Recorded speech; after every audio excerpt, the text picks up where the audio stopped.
तो हेलो मेरे छोटे भाई लोगों, अभी तक हमने क्या किया था? अभी तक हमने थर्ड चैप्टर जो है हमारा pair of linear equation in two variable वो हमने कंप्लीट कर लिया था। उससे पिछली वीडियो में हमने सेकंड चैप्टर भी कंप्लीट कर लिया था, बट फोर्थ की जगह मैं फिफ्थ लेके आ रहा हूँ जिससे कि ज्यादा बोरियत ना हो। ठीक है, वापस से वही फिर से लीनियर इक्वेशंस करनी पड़ेंगे। फोर्थ में भी क्वाड्रेटिक इक्वेशन है बट उसमें भी वैसी ही कंडीशंस हैं, तो थोड़ा सा नया लेकर आते हैं अर्थमेटिक प्रोग्रेशन। इसी बेस पे मैंने ये चैप्टर लिया है, ठीक है, और बहुत इजी भी है ये चैप्टर। मतलब इसके अगर तुमने कॉन्सेप्ट समझ लिए तो सारे क्वेश्चंस कर लोगे, कोई दिक्कत आने वाली नहीं है। ठीक है, सबसे पहले हम पढ़ते हैं है क्या अर्थमेटिक प्रोग्रेशन। देखो, अर्थमेटिक प्रोग्रेशन को हम अर्थमेटिक सीक्वेंस भी बोल सकते हैं। ठीक है, अर्थमेटिक सीक्वेंस भी बोल सकते हैं। ठीक है, दोनों एक ही चीज है। प्रोग्रेशन मतलब क्या है? प्रोग्रेस करते हुए जाना, आगे बढ़ते हुए जाना एक टाइम में। और सीक्वेंस मतलब क्या होता है? सेम वही चीज, जैसे कि अगर 2 है तो 2 का 4, 6, 8, ये एक सीक्वेंस चल रहा है। किसका? इवन नंबर्स का। अगर मैं ऑड की बात करूं तो 1, 3, 5, 7, ये सब क्या है? ऑड है। समझ आ रही है बात? तो ये अर्थमेटिक सीक्वेंस हमारा होता है। डेफिनेशन समझ लेते हैं। Difference between consecutive. कॉन्जिक्यूटिव का मतलब क्या होता है? कॉन्जिक्यूटिव मतलब होता है क्रमागत, लाइन से। जैसे कि मैंने अभी इवन नंबर की बात की, तो भाई लाइन से कौन कौन से होंगे? 2, 4, 6, 8, 10, ये सब लाइन से हैं। लेकिन अगर मैं केवल इवन नंबर की बात कर रहा हूं तो मेरे माइंड में बहुत से नंबर आ सकते हैं। मैं सीधे 10 ले सकता हूं पहले, फिर सीधे 20 आ सकता है, बट ये तो कॉन्जिक्यूटिव नहीं है ना। 10 के बाद 20 के बीच में बहुत से ऐसे नंबर्स हैं जो इवन है। ठीक है, तो ये कॉन्जिक्यूटिव तो नहीं है। लेकिन इस कंडीशन में क्या कह दिया उसने? Consecutive terms is constant. कहने का मतलब है कि भाई एक कंडीशन होगी, उस कंडीशन में एक टाइम पीरियड होगा जिसके बाद वो चीजें बढ़ेंगी। समझ आ रही है बात? एक कंडीशन होगी जिसमें एक टाइम पीरियड के बाद चीजें बढ़ेंगी, और वो चीजें ऐसे बढ़ेंगी, कॉन्जिक्यूटिव टर्म में बढ़ेंगी और कांस्टेंट भी रहेंगी। एक एग्जांपल लेते हैं, उससे बहुत अच्छे समझ में आएगा। यहां पे मैंने एग्जांपल लिया है। Reena applied a job and get selected. Reena ने क्या किया? अप्लाई किया जॉब के लिए और उसके बाद वो सिलेक्ट हो भी गई। She was being offered a job with a starting monthly salary of ₹8,000। मतलब कि जब उसको अप्लाई, मतलब कि वो सिलेक्टेड हो गई, उसके बाद उसको क्या हुआ? ऑफर मिला कि भाई जॉब में तुम्हें पहले महीने में 8,000 से सैलरी मिलेगी। अगर तुम एग्री हो तो करो, नहीं हो तो मत करो। तो अगर हम इसकी कंडीशंस को समझें सबसे पहले, तो यहां पर हमारा सबसे पहले जो आता है वो आता है फर्स्ट टर्म। ठीक है, फर्स्ट टर्म जो होता है उसे हम शो करते हैं ए से, और वो कंडीशन हमारी किसकी है? 8,000 रुपीज की। समझ आई बात? फर्स्ट टर्म को हम किससे शो करते हैं? ए से, जो वैल्यू है 8,000 रुपीज। अब क्या हुआ? ये फर्स्ट मंथ की है ना? ये तो फर्स्ट मंथ की है। अब अगर मैं सेकेंड मंथ की बात करूंगा तो भाई जाहिर सी बात है उसकी सैलरी बढ़ेगी। अब सैलरी जब बढ़ेगी तो एक ऐसी तरीके से बढ़ेगी जो हर मंथ उसी बेस पे बढ़ती रहेगी। जैसे कि अगर मैं बात करूं, मुझे कहीं जॉब मिली, सपोज करो 10,000 की मिली। उस 10,000 की जॉब में मुझे एक क्राइटेरिया, एक कंडीशन तो दी होगी ना कि भाई हर एक मंथ में इतनी सैलरी हम तुम्हारी बढ़ाएंगे, 200 बढ़ाएंगे, 500 बढ़ाएंगे, 600 बढ़ाएंगे। तो वो टाइम पीरियड के साथ साथ जो वो सैलरी है वो इंक्रीज होती रहेगी। समझ आ रही है बात? तो यहां पर उन्होंने क्या कह दिया? उन्होंने 500 का कह दिया। ठीक है, इंक्रीजिंग ऑफ 500 रुपीज। तो जो सेकेंड टर्म है, सेकेंड टर्म जो क्या हो जाएगा, इसको हम A1 ले लेते हैं। ठीक है, A2 की बात कर रहे हैं तो ये A2 हो जाएगा, और ये कितना हो जाएगा? 8,500 रुपीज। समझ आ रही है बात? क्लियर हो रही है चीजें? और एक चीज और होती है जिसे हम क्या बोलते हैं? उसे हम बोलते हैं कॉमन डिफरेंस, जिसे हम बोलते हैं D। और जो होता है A2 माइनस A1, जो कि 500 आ रहा है। समझ आई बात? देखो, common difference A2 minus A1 करना जरूरी नहीं है। मैं भी सब धीरे धीरे समझाऊंगा, सब कुछ समझाऊंगा धीरे धीरे। सेकेंड टर्म हो गया हमारा। उसी तरीके से अगर मैं थर्ड मंथ की बात करूंगा तो थर्ड मंथ में क्या होगा भाई? थर्ड टर्म होगी हमारी जो कि हो जाएगी A3 और वो कितना हो जाएगा 9,000 रुपीज। उसी तरीके से इंक्रीज करते करते हम nth मंथ की बात कर लेते हैं जो कि हमें नहीं पता। तो nth मंथ का क्या हो जाएगा, ये हो जाएगा सीधे nth टर्म और जो क्या हो जाएगा an। तो ये क्या हो जाएगा टोटल, हमें तो नहीं पता ये कितना है भाई। अब 8,000 प्लस 500 किया यहाँ पर 8,500 हुआ, 8,500 में प्लस 500 किया तो 9,000 हुआ। अब ये nth टाइम है तो nth टाइम में हम क्या कर सकते हैं, देखो अगर मैं इस फर्स्ट वाले की बात करूं तो इसमें तो 8,000 रुपीज है ही है। अगर मैं इस वाले की बात करता हूं तो इसमें a प्लस डी नहीं हुआ है, बताओ इसमें a प्लस डी हुआ है कि नहीं। देखो a तो था ही, d कितना है 500 कॉमन डिफरेंस जो कि a2 माइनस a1 है, 500 आया, उसमें मैं ऐड कर दूंगा 500 तो टोटल 8,500 हो जाएगा। अब मैं और आगे आता हूं, इसकी बात करता हूं, ठीक है। यहां पर a प्लस 2d नहीं हुआ है, बताओ 8,000 पहले से ही है प्लस 2 मल्टीप्लाई बाय 500 तो फिर 9,000 हो गया। उसी तरीके से अगर मैं यहां की बात कर रहा हूं तो यहां पर क्या हो जाएगा a प्लस nth की बात कर रहे हैं। देखो फर्स्ट टर्म में d ऐड ही नहीं हुआ, सेकेंड टर्म में एक बार d ऐड हुआ, थर्ड में 2 टाइम्स हुआ तो n टाइम्स में n माइनस 1 बार होगा ना। बताओ फर्स्ट में टोटल a ही रहा, ठीक है। अगर मैं इसकी बात करूं तो टोटल ये सिर्फ a है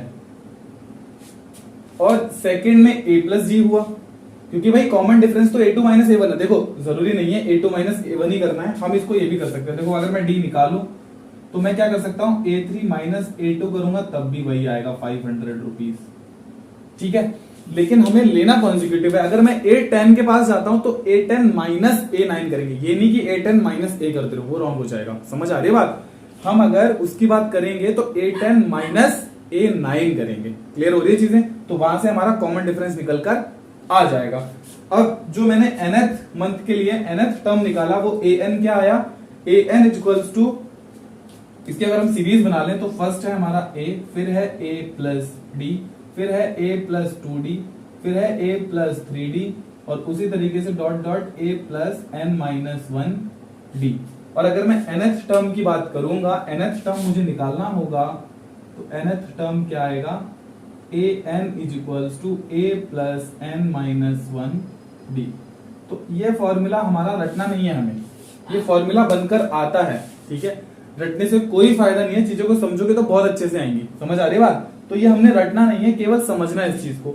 ये किस तरीके से आया, टोटल सब समझ में आया कि भाई फर्स्ट टर्म क्या होता है, सेकेंड टर्म क्या होता है, nth टर्म क्या होता है, किस तरीके से निकालते हैं nth टर्म और कॉमन डिफरेंस क्या होता है। ये सब चीजें हमने एक एग्जांपल से क्लियर कर ली, जो कि हमारा एग्जांपल ये रहा, ठीक है भाई। इसमें वैसे कोई दिक्कत आनी नहीं चाहिए कि डी क्या होता है। और एक चीज और बता देता हूं कि जो डी है हमारा, जो कॉमन डिफरेंस है, कॉमन डिफरेंस,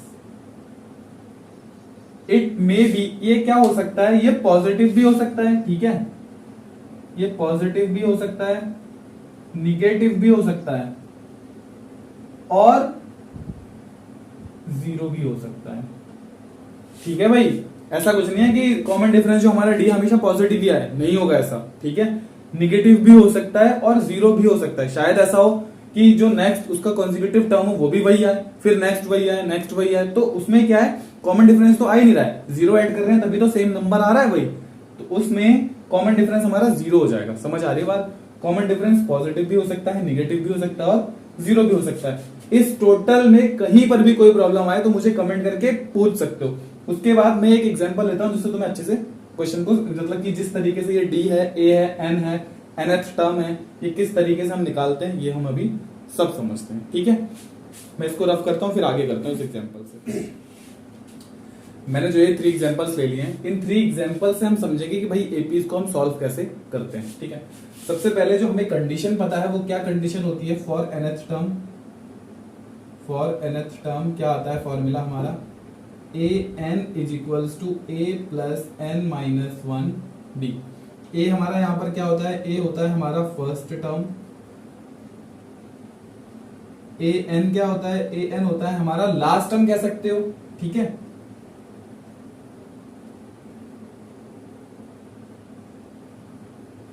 लास्ट टर्म, इसको तुम एल भी लिख सकते हो, ठीक है, जरूरी नहीं है कि ए एन ही लिखो, एल भी लिख सकते हो इसकी जगह पे। एन होता है हमारा नंबर ऑफ टर्म्स, और डी तो सबको पता ही है भाई क्या होता है, कॉमन डिफरेंस, ठीक है भाई।